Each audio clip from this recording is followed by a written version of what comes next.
حاکم کی روایت ہے کہ ہم نے دیکھا دور سے ایک اکیلا شخص آ رہا ہے جس کی پیٹھ کے اوپر بورا لدا ہوا ہے.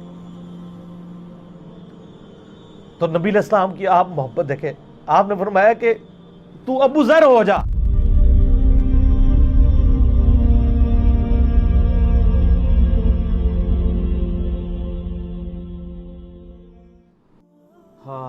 جامعہ ترمذی میں حدیث ہے, نبی صلی اللہ علیہ وآلہ وسلم نے ارشاد فرمایا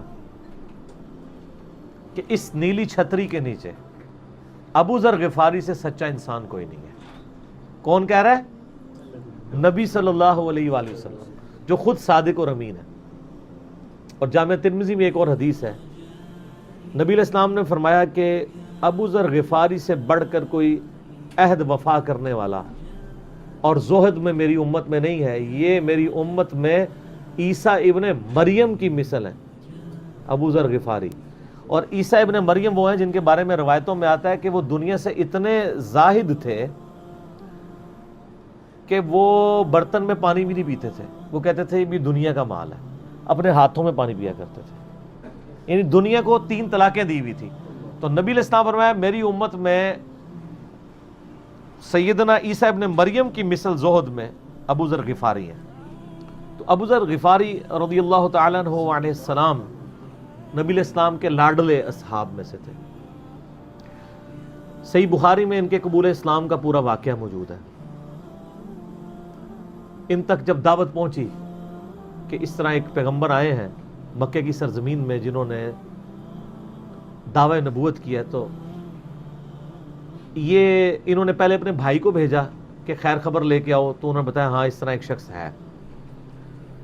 پھر یہ خود رخت سفر باندھ کے نبی صلی اللہ علیہ وآلہ وسلم کی خدمت میں حاضر ہوئے مکہ شریف میں. تو صحیح بخاری میں آتا ہے کہ یہ گئے, یعنی مکہ شریف میں اب ڈر بھی رہے تھے, میں کیونکہ ان کو پتا تھا کہ نبی علیہ السلام کی مخالفت بھی بہت زیادہ ہے, کہ اگر میں کسی سے نبی علیہ السلام کے بارے میں پوچھا تو ہو سکتا ہے میرے ساتھ کوئی ایسی ایکٹیویٹی پرفارم نہ کر دے. تو یہ حرم مکہ میں انہوں نے ڈیرا ڈال لیا, اور کہتے ہیں میں جتنے دن وہاں رہا نا تو آب زمزم ہی پیتا تھا. جب میری کھجوریں ختم ہو گئی, زمزم کھانے کا کام بھی کرتا تھا اور پینے کا بھی, زمزم طاقت والا پانی. تو کہتے ہیں سب سے پہلے میری جس شخص سے ملاقات ہوئی وہ سیدنا علی ابن ابی طالب تھے رضی اللہ تعالیٰ عنہ علیہ السلام. تو کہتے ہیں حضرت علی نے جب مجھے آبزرو کیا نہ تو مجھے اپنے ساتھ گھر لے گئے, کہ پردیسی ہے, کھانا شانا کھلایا, رات ٹھہرایا. کہتے ہیں نہ انہوں نے مجھ سے پوچھا کہ کس لیے آئے ہو, نہ میں نے ان کو بتایا. یہ میں آپ کو اخلاقیات بتا رہا ہوں کہ دعوت کا کام کتنا ٹھنڈے کر کے کرنا پڑتا ہے. آپ تو کہتے ہیں پہلے دن ہی کسی کو رفع الیدین شروع کروا دیں, اتنا آسان نہیں ہوتا یہ. تو دوسرا دن بھی اسی طرح گزرا, تیسرا دن بھی. تو 3 دن کے بعد ابو ذر غفاری نے خود حضرت علی پہ اعتماد کیا, اور ان کو اندازہ ہوا کہ یہ بڑا, تو انہوں نے کہا میں یعنی ایک, اور حضرت علی نے بھی ایکسپوز نہیں کیا کہ میں نبی علیہ السلام کے قریبی لوگوں میں سے ہوں. تو ان کا کہ مجھے تم ایک اچھے انسان لگے ہو تو میں اس کام کے لیے آیا ہوں, تو تم مجھے گائیڈ کرو محمد ابن عبداللہ کے بارے میں ان سے ملنا چاہتا ہوں صلی اللہ علیہ وسلم. تو سیدنا علی نے کہا کہ واقعی وہ تو اللہ کے پیغمبر ہیں, اور اس طرح. تو پھر وہ حضرت ابو ذر غفاری کو نبی علیہ السلام کے پاس لے گئے. نبی علیہ السلام کے پاس تھوڑی دیر بیٹھے, انہوں نے اسلام قبول کر لیا. اور سر اسلام کیا قبول کیا, اتنا اعلیٰ درجے کا ایمان. نبی علیہ السلام فرمایا تم اپنے قبیلے میں واپس چلے جاؤ, جب مکے میں ہمارا غلبہ ہوگا یا کوئی اللہ تعالیٰ راہ نکالے گا, ابھی تو جو بھی اسلام قبول کرتا ہے اس کی پھینٹی لگتی ہے, تو میں کوئی نہ کوئی تمہیں مطلب بتا دوں گا, ابھی تم اپنا ایمان پوشیدہ رکھو, اپنے علاقے میں چلے جاؤ. ان کا یا رسول اللہ ایسے نہیں ہو سکتا. وہ جناب آگے مکے خانہ کعبے کے اندر آ کے انہوں نے کہا میں گواہی دیتا ہوں کہ اللہ ایک ہے اور محمد صلی اللہ علیہ وسلم اس کے رسول ہے. تو مشرکین عرب ان پہ ٹوٹ پڑے, خوب مارا. حتیٰ کہ عباس بن عبد المطلب جو اس وقت تک مسلمان نہیں ہوئے تھے, نبی علیہ السلام کے چچا تھے, لیکن چونکہ بنو ہاشم سے تھے, اور بنو ہاشم آپ کو پتہ ہے متولی تھے کعبہ شریف کے, انہوں نے اپنے آپ کو ابو ذر غفاری کے اوپر گرا لیا کہ تاکہ ان کو کوئی مارے نہ. انہوں نے کہا تمہیں پتہ نہیں ہے قبیلہ یعنی غفاری قبیلے سے تعلق رکھتا ہے, تو اس کے قبیلے کے لوگ آ کے یہاں پہ لڑائی کریں گے ہم سے. کیونکہ قبائلی سسٹم تھا نا, اس میں یہ نہیں دیکھا جاتا تھا کہ اس کا مذہب کیا ہے, پہلے نمبر پہ دیکھا جاتا ہے یہ ہمارے قبیلے کا ہے, تم نے ہمارے قبیلے کے بندے کو مارے, تمہیں نہیں چھوڑیں گے. اسی وجہ سے آپ دیکھیں نا بنو ہاشم اسلام قبول نہ کرنے کے باوجود نبی علیہ السلام کی پشت پہ تو کھڑے رہے نا، اور یہ پہلے بھی ہوتا رہا۔ قرآن حکیم میں آتا ہے نا کہ شعیب علیہ السلام کی قوم کیا کہتی ہے کہ اے شعیب اگر تیرا قبیلہ تیرے ساتھ نہ ہوتا کب سے تیرا کام کر چکے ہوتے۔ اس لیے انبیاء ڈومیننٹ قبائل میں آتے ہیں جو شریف النفسی والے ہوتے ہیں، جن میں ایک سسٹم ہوتا ہے پورا۔ تو اور پھر جو ہے نا وہ اگلے دن پھر ابو ذر غفاری نے اس طرح کلمہ پڑھا، پھر ان کی پٹائی ہوئی، پھر حضرت عباس نے ان کو بچایا اور پھر وہاں سے یعنی وہ چلے گئے۔ یہ پوری حدیث صحیح بخاری میں ہے، اور بلکہ بخاری میں پورا ایک چیپٹر ہے ابو ذر غفاری کے اسلام لانے کا واقعہ۔ امام بخاری نے ابو ذر غفاری کا پروٹوکول یہ رکھا ہے کہ اسلام کا پورا چیپٹر بنایا ہے ابو ذر غفاری کے اسلام لانے کا واقعہ۔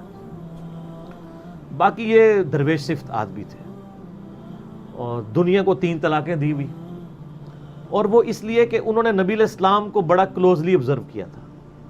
نبی علیہ السلام کی جتنی احادیث دنیا سے زہد اور دنیا پرستی کی مذمت پہ ہے نا، اکثر احادیث کے راوی ابو ذر غفاری ہیں۔ چونکہ انہوں نے نبی علیہ السلام کو بڑا کلوزلی آبزرو کیا ہوا تھا، تو اس لیے وہ صحابہ کرام پہ جب دنیا کے خزانے کھول دیے گئے، اور بعض اصحاب اور بعض تابعین میں انہوں نے جب دنیا کی محبت میں غلبہ اور عیاشی کا لیول دیکھا تو ان سے وہ برداشت نہیں ہوتا تھا۔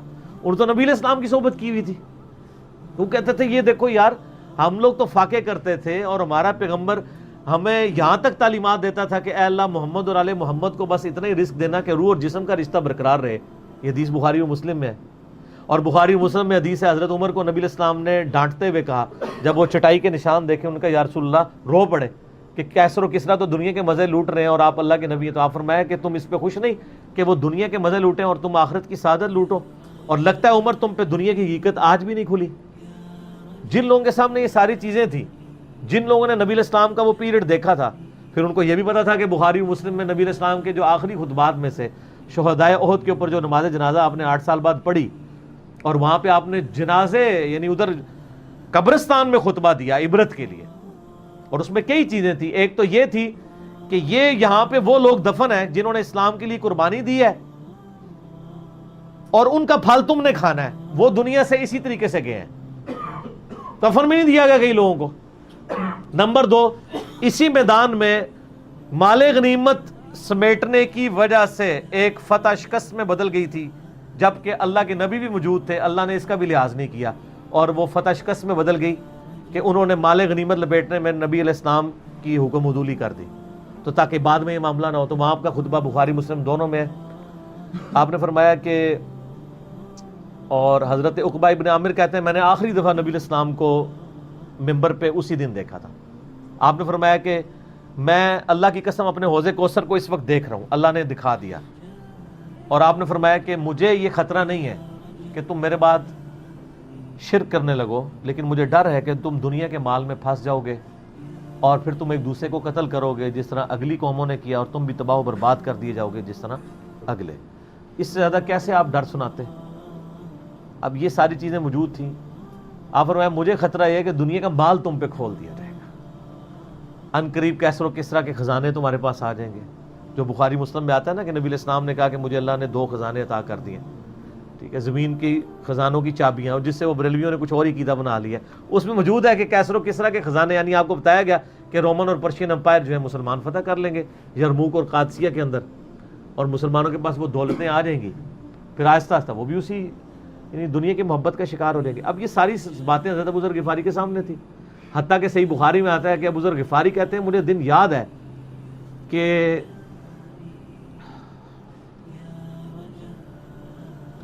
نبی علیہ السلام نے فرمایا کہ ابو ذر وہ احد پہاڑ دیکھ رہے ہو؟ تو کہتے ہیں میں نے احد پہاڑ کی طرف دیکھا اور میں یہ سوچ رہا تھا کہ ابھی مجھے آپ کسی کام کے سلسلے میں وہاں بھیجیں گے، دن کا وقت تھا، تو میں اپنے ذہن میں یہ اندازہ لگانا شروع کر دیا کہ کوئی کام بتائیں گے تو میں یہ پہنچ کے واپس کتنی دیر میں آؤں گا۔ لیکن آپ نے یہ بات نہیں کرنی تھی، آپ نے فرمایا کہ اگر یہ سارا پہاڑ جو کئی کلومیٹرز پہ پھیلا ہوا ہے، آج بھی وہ پہاڑ موجود ہے مدینہ شریف میں، مسجد نبوی سے بھی نظر آتا ہے، اور جو شہدائے احد کا قبرستان ہے اس کی بالکل بیک سائڈ پہ کئی کلومیٹرز پہ پھیلا ہوا، اگر یہ سارا سونے کا ہو تو آپ علیہ السلام فرمایا کہ میں سب کا سب اللہ کی راہ میں فوراً شام سے پہلے خیرات کر دوں، اپنے پاس میں 2 یا 3 دینار ہی رکھوں صرف، یعنی جو ٹوٹل زندگی گزارنے کے لیے سب خیرات کرتا ہوں۔ اب مجھے بتائیں جن لوگوں نے، یہ ابو ذر غفاری راوی، جن لوگوں نے یہ حدیثیں حضور سے سنی ہوئی تھی، جب وہ یہ دیکھتے تھے کہ رومن اور پرشین امپائر کے گرنے کے بعد جب مسلمانوں کے پاس خزانے آئے ہیں اور حضرت عثمان کے دور میں لوگوں کے لاکھوں روپے آج کے وظیفے لگ گئے ہیں گھر بیٹھے، وہ بھی انہی عیاشیوں میں پڑ گئے ہیں، تو ان کو یہ چیزیں ہضم نہیں ہوتی تھی۔ تو یہ شام ہجرت کر گئے تھے۔ نبی علیہ السلام نے پہلے ہی کہا تھا، المستدرک الحاکم میں تو ڈیٹیل موجود ہے۔ یہاں پہ میں آپ کو ضمن بتا دوں، اکثر لوگ صحابہ کرام کے حالات و واقعات کے بارے میں پوچھتے ہیں، مطلب پوری زندگیاں لگ جائیں تو وہ واقعات بیان کرتا رہے انسان، ختم نہیں ہوتے۔ اس میں 3 بڑی کتابیں ہیں جو یعنی اہل سنت کے ائمہ نے لکھی ہیں۔ اس میں جو ٹاپ آف دا لسٹ کتاب ہے وہ ہے اسد الغابہ۔ امام ابن اثیر المتوفی 630 ہجری نے 8000 صحابہ کے حالات و واقعات جمع کیے ہیں اس کے اندر۔ یہ اردو میں ترجمہ ہو چکا ہے شرح کے ساتھ۔ اس کی شرح لکھی ہے الاصابہ، امام ابن حجر اسقلانی نے، المتوفی 852 ہجری۔ 8000 صحابہ کے حالات و واقعات، یہ سب سے بڑا ذخیرہ ہے ہمارے پاس۔ اسد الغابہ کی شرح الاصابہ، اور ایک اور کتاب ہے امام ابن عبد البر المتوفی 463 ہجری، الاستیاب ان کی کتاب ہے، وہ ابھی اردو میں ٹرانسلیٹ نہیں ہوئی ہے۔ اور اس کے علاوہ فضائل صحابہ جو چیپٹر ہیں بخاری میں، مسلم میں، وہ آپ کو چند ایک واقعات ملیں گے ڈیٹیلڈ۔ آپ کو المستدرک للحاکم میں جو 4تھی اور 5ویں جلد ہے نا، جو اردو ترجمے والی بریلویوں نے چھاپی ہے، وہ تو ساری ہے ہی صحابہ کرام کے بارے میں اور ڈیٹیلڈ حالات ہیں۔ ابو ذر غفاری کے بارے میں بھی آپ کو آلموسٹ جتنی میں حدیثیں بیان کر رہا ہوں آپ کو مل جائیں گی۔ اس میں یہ حدیث نبی علیہ السلام نے، یعنی یہ حدیث ہے المستدرک للحاکم میں صحیح سند سے، کہ فرمایا آپ علیہ السلام نے کہ ابو ذر تیرا کیا حال ہوگا جب تو بھوسا لوگوں میں رہ جائے گا، اور آپ نے یوں انگلیاں ڈالی۔ اور ابو ذر غفاری کا انتقال 32 ہجری میں ہوا ہے حضرت عثمان کے دور میں۔ یہ بات عبداللہ بن عمر بن عاص کے بارے میں نہیں کہی تھی؟ وہ بھی ہے، وہ تو صحیح بخاری میں ہے۔ عبداللہ بن عمر بن عاص کو نبی علیہ السلام نے فرمایا تھا کہ تو بھوسا لوگوں میں رہ جائے گا۔ سیم الفاظ حضرت ابو ذر غفاری کے بارے میں حاکم میں ہے، آپ مستدرک الحاکم کا چیپٹر کھول لیں۔ وہ تو یزید کے دور تک گئے تھے نا، یہ حضرت عثمان غنی کے دور میں فوت ہوئے ہیں۔ یعنی حضرت عثمان غنی برے نہیں تھے نعوذ باللہ، یعنی ان کے دور میں عیاشی کا لیول لوگوں کا یہ ہو گیا تھا۔ تو یہ یعنی اس میں پھر حدیث میں الفاظ ہیں نبی علیہ السلام سے، پھر انہوں نے کہا یا رسول اللہ میں کیا کروں، تلوار اٹھا لوں؟ آپ فرمایا صبر کرنا اور اپنی زبان سے تم حق بات کی تلقین کرتے رہنا، پھر آپ کو حاکم میں ملے گا۔ نبی علیہ السلام فرمایا کہ ان قریب تمہیں مدینے سے نکال دیا جائے گا، شام چلے جاؤ گے وہاں سے بھی نکال دیا جائے گا۔ اور سر ایک بڑی دردناک حدیث ہے ابو ذر غفاری کے بارے میں، وہ حاکم میں ہی ہے، المستدرک الحاکم میں۔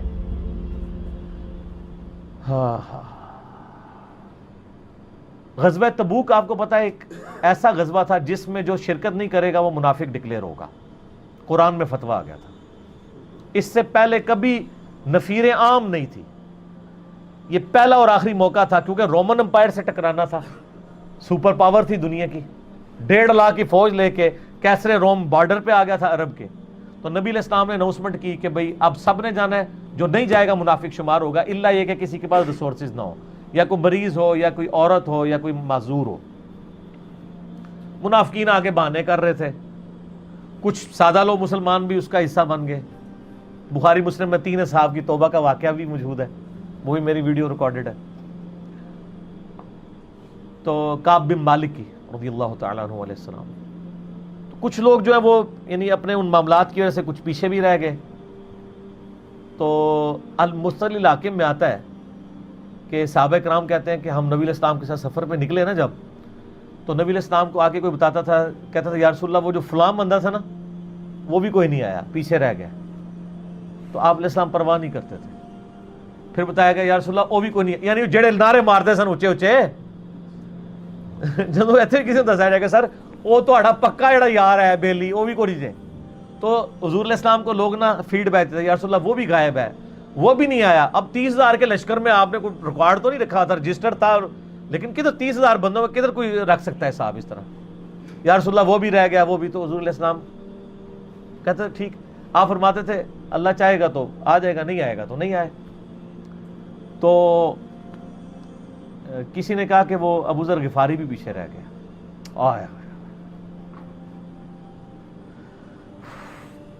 اور ابو ذر کو اس کے اونٹ نے روک لیا. اونٹ ہی نہیں اٹھ رہا تھا نا سر, وہ آپ کو گاڑی تو نہیں ہے نا جو سٹارٹ کر لیں گے آپ, اونٹ چلنے سے انکار کر دیں, کوئی کر سکتا ہے؟ اور سر سفر کتنا ہے؟ 700 کلومیٹر, 700 کلومیٹر کا ریگستانی سفر آج کے دور میں بھی کرنا مشکل ہے. سائیکل پہ نہیں آپ کر سکتے, پیدل تو آپ سوچ بھی نہیں سکتے. اونٹ کے بغیر کیسے ہو سکتا ہے, جس میں آپ کو اونٹ اس لیے بھی ضروری ہے کہ اس کے اوپر آپ نے سامان لادنا ہے,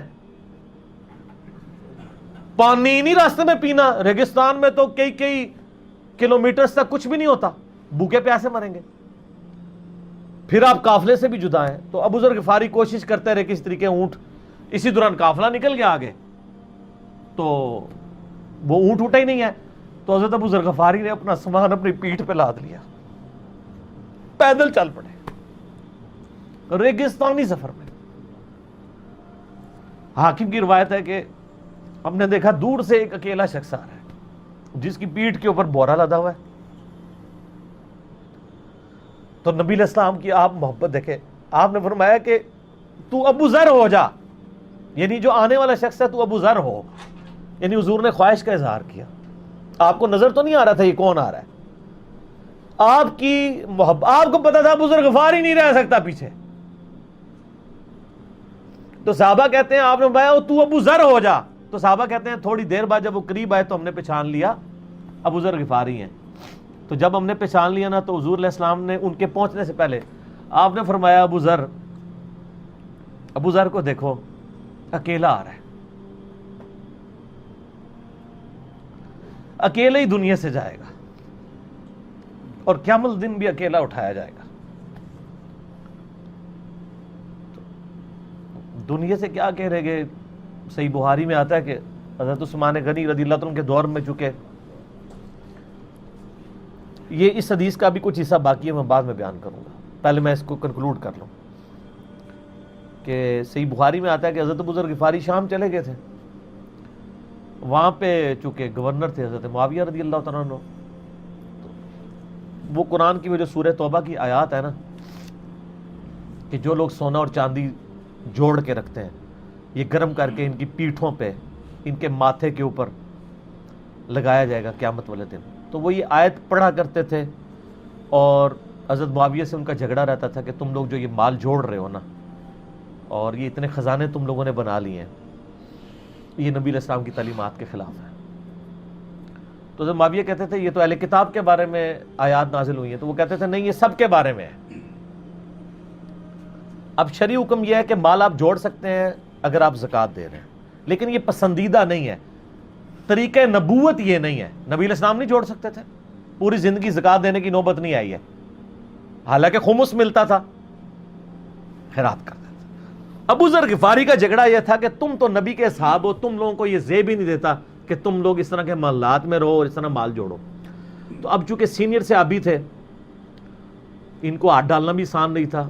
پھر نبی علیہ السلام نے فرمایا ہو کہ اس سے زیادہ سچا انسان ہی کوئی نہیں. تو حضرت معاویہ نے خط لکھا حضرت عثمان کو کہ جی اس بندے سے میری جان چھڑائیں نا, اس کو آپ واپس بلائیں. تو حضرت معاویہ نے جب خط لکھا تو حضرت عثمان نے ان کو کہا تم مدینہ شریف واپس آ جاؤ. مدینہ شریف جب یہ واپس آئے تو صحیح بخاری میں آتا ہے کہ لوگوں کا جھمگٹا لگ گیا ابو ذر غفاری کے گرد. لوگوں کو پتا تھا یہ تو بڑا یعنی زہد والا بندہ ہے.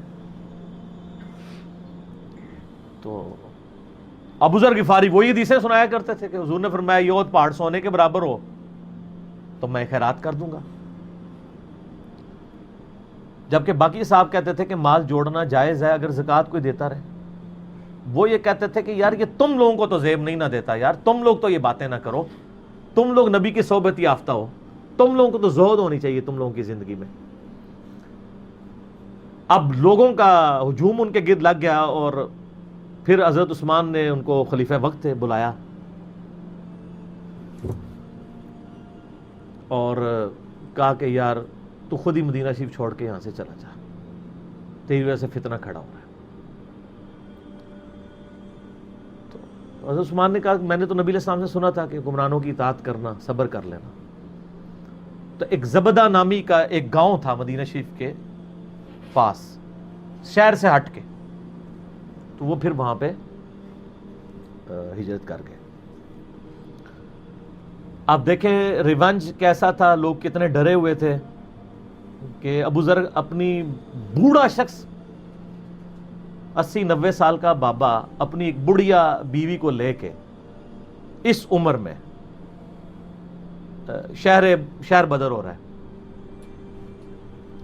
اکیلا. آج نہیں آپ سوچ سکتے کسی جگہ آپ اکیلے جا کے پڑاؤ کریں، کسی بیابان کے اندر، ریگستان کے اندر. اس زمانے میں آپ سوچ رہے، آج کل بھی آپ مدینہ شریف کے گر چلے جائیں تو آپ وہاں نہیں ایک رات بھی نہیں گزار سکتے. تو کوئی شخص حضرت ابو ذر غفاری کو سی آف کرنے نہیں آیا سوائے حضرت علی کے، اور وہ بھی مدینے کی باؤنڈری تک آئے. ان کو پتا تھا ان کے سٹانس کے بارے میں، اور حضرت علی نے ان کو جب سی آف کیا تو کہا کہ میں چونکہ حکمران وقت کی اطاعت کا پابند ہوں، میں مدینے کی باؤنڈری سے باہر نہیں جاؤں گا. اگر مجھے کوئی اس طرح کا یعنی حکم اجازت مل جاتی تو میں تیرے ساتھ جاتا. ایران والوں نے حضرت علی علیہ السلام کے زندگی کے آخری 10 سال کے اوپر ایک فلم بنائی ہے، امام علی علیہ السلام. اس میں ابو ذر غفاری کے سارے واقعات انہوں نے فلمائے ہیں سر، دیکھنے والے. جب مولا علی چھوڑنے آتے ہیں، پھر جو ان کی ڈیبیٹس ہوتی ہیں مدینہ شریف میں لوگوں کے ساتھ، وہ ساری انہوں نے ویڈیو میں فلما دی. پھر یہ چلے گئے وہاں پہ رہنا شروع ہو گئے. اب اس حدیث کی طرف واپس آ جائیں جو فرمایا آپ علیہ السلام نے اکیلے ہی مرے گا. تو ابو ذر غفاری، اس حاکم کی روایت میں آتا ہے ابو ذر غفاری کی موت کا وقت قریب آ گیا، صرف بیوی ہے پاس. بیوی نے رونا شروع کر دیا کہ حضرت آپ فوت ہو گئے، آپ کو کفن کون دے گا، آپ کو غسل کون دے گا، آپ کو دفنائے گا کون، میں عورت ذات کیا کر سکتی ہوں.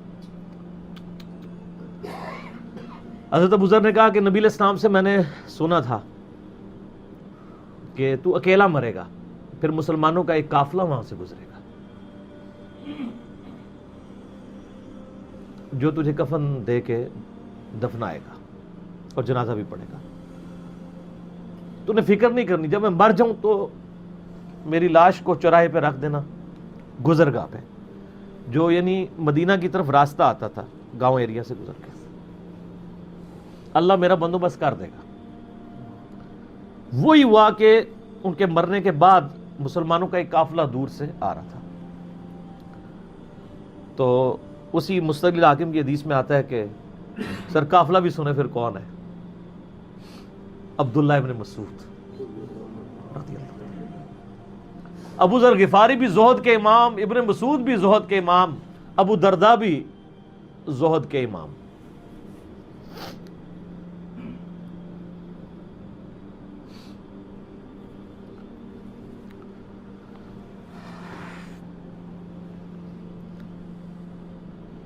ابن مسعود رضی اللہ تعالیٰ عنہ جب وہاں پہ رکے، ان کو تو نہیں پتا تھا یہ کون ہے. تو انہوں نے کہا بی بی کیا وہ، ان کا میرا خامند مر گیا ہے. ان کا یہ کون ہے؟ تو انہوں نے کہا ابو ذر غفاری. عبداللہ ابن مسعود کی چیخ نکل گئی، چیخ ماری انہوں نے. ان کا واہ، اللہ کے نبی نے فرمایا تھا کہ ابو ذر اکیلا آ رہا ہے تبوک کے موقع پہ، دنیا سے بھی اکیلا جائے گا اور قیامت الدن بھی اکیلا اٹھایا جائے گا. یعنی اب اسی سرزمین سے ہی اس نے اٹھنا ہے نا، ہر بندے نے اپنی قبر سے اٹھنا ہے. یعنی وہ مسلمانوں کے قبرستان میں بھی دفن نہیں. ایک یہ جو مزار کی رٹ لگائے پھرتے ہیں، میں ان سے پوچھتا ہوں تمہارے بابوں کی کیا اوقات ہے؟ ابو ذر غفاری کا مزار دکھاؤ کدھر ہے. جو اس روئے ارض پہ نیلی چھتری کے نیچے سچا ترین انسان جس کو اللہ کے نبی کہہ رہے ہیں، اس کا کوئی مزار نہیں ہے. غریب المتنی میں مرا ہے، اس کی قبر بھی ایسی جگہ ہے جہاں مسلمانوں کے پاس قبریں بھی کوئی نہیں ہے. ایک ریگستان میں اکیلی قبر ہے، اس قبر کا بھی کسی کو نہیں پتا. اس پہ کوئی مزار بھی نہیں ہے، اور قیامت دن بھی اکیلا اٹھایا جائے گا، یعنی قیامت تک وہاں پہ کوئی قبرستان بھی نہیں بنے گا۔ ظاہر نبی علیہ السلام کی یہ بھی خبر ہے، تو کیا وہ ناکام ہو گیا ہے؟ اگر مزارات ہی دلیل ہیں کامیابی کی، تو عبداللہ ابن مسعود رضی اللہ تعالیٰ نے ان کو غسل دیا، کفن دیا اور دفنا دیا۔ یہ پوری ڈیٹیلز آپ کو المستدرک الحاکم میں مل جائیں گی۔ تو ابو ذر غفاری ان چند شخصیات میں سے ہیں جن میں پوری امت کا اتفاق ہے ان کی نیکوکاری کے اوپر۔ شیعہ بھی ان کو بہت رسپیکٹ دیتے ہیں، اہل سنت بھی دیتے ہیں، صوفیاء کے ہاں بھی ان کو امام مانا جاتا ہے زہد کی وجہ سے۔ آپ تصوف کی جتنی کتابیں پڑھیں، چاہے امام غزالی کی ہوں، رسالہ کو شیریہ پڑھیں، اور لوگوں کو بھی پڑھنا شروع کریں، تو ابو ذر غفاری آپ کو زہد کے امام کے طور پہ ملیں گے کہ ان کی زندگی میں یعنی یہ زہد تھا کہ انہوں نے کس طرح کی زندگی گزاری ہے۔ سر لوگ مجمع میں مرتے ہیں، ان کو یاد کوئی نہیں کرتا، اور ابو ذر غفاری کو آج بھی دنیا یاد کر رہی ہے، ہم بھی یاد کر رہے ہیں رضی اللہ تعالیٰ عنہ وعلیہ السلام۔ اللہ تعالیٰ قیامت والے دن ہمیں ایسے نیکوکار لوگوں کا ساتھ نصیب فرمائے، آمین۔